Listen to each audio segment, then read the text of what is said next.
ડીસા થેરવાડા ગામે આંતરરાષ્ટ્રીય ડ્રગ્સ વિરોધી દિવસની ઉજવણી કરાઈ। ડીસાના થેરવાડા ગામે નાલંદા વિદ્યાલયમાં 26 જૂન આંતરરાષ્ટ્રીય ડ્રગ્સ વિરોધી દિવસ ઉજવવામાં આવ્યો હતો।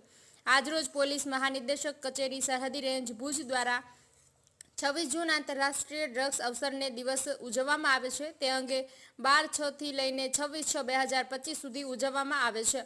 ત્યારે ડીસા તાલુકાના થેરવાડા ગામે નાલંદા વિદ્યાલયમાં આ કાર્યક્રમની ઉજવણી કરવામાં આવી હતી। તેમાં ઉપસ્થિત ડીસા રૂરલ પોલીસ સ્ટેશનના પીએસઆઈ ડીડી ગોયાણી, ડીસા ગ્રામ્ય પોલીસ સ્ટેશન એએસઆઈ અલ્પેશભાઈ માળી તેમજ પોલીસ કોન્સ્ટેબલ મનોહરસિંહ વાઘેલા, ઈશ્વરભાઈ માળી, વેલાભાઈ ચૌધરી તેમજ શિક્ષણ શાખાના સીઆરસી દેસાઈ બાઈવાડા તેમજ નાલંદા વિદ્યાલય પ્રમુખ આંબાભાઈ ચૌધરી, શાળાના આચાર્ય તેમજ શાળાના સ્ટાફગણ ઉપસ્થિત રહીને વિદ્યાર્થીઓને ડ્રગ્સના સેવનથી શું નુકસાન થાય છે તે માટે માહિતગાર કર્યા હતા અને પોલીસ કોન્સ્ટેબલ મનોહરસિંહ વાઘેલા આંતરરાષ્ટ્રીય ડ્રગ્સ વિષય પર વિદ્યાર્થીઓને માર્ગદર્શન આપ્યું હતું।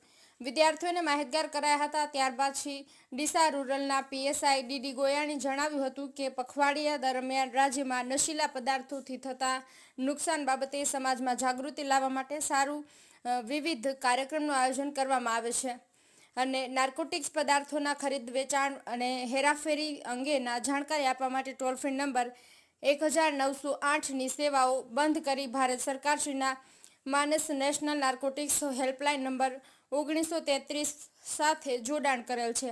આ કાર્યક્રમની આભાર વિધિ શાળાના આચાર્ય શ્રી પ્રકાશભાઈ ચૌધરી દ્વારા કરવામાં આવી હતી તેમજ આ કાર્યક્રમમાં સરસ આયોજન શાળાના શિક્ષક વિનોદભાઈ ચૌધરી દ્વારા કરીને કાર્યક્રમ સફળ બનાવવામાં આવ્યો હતો।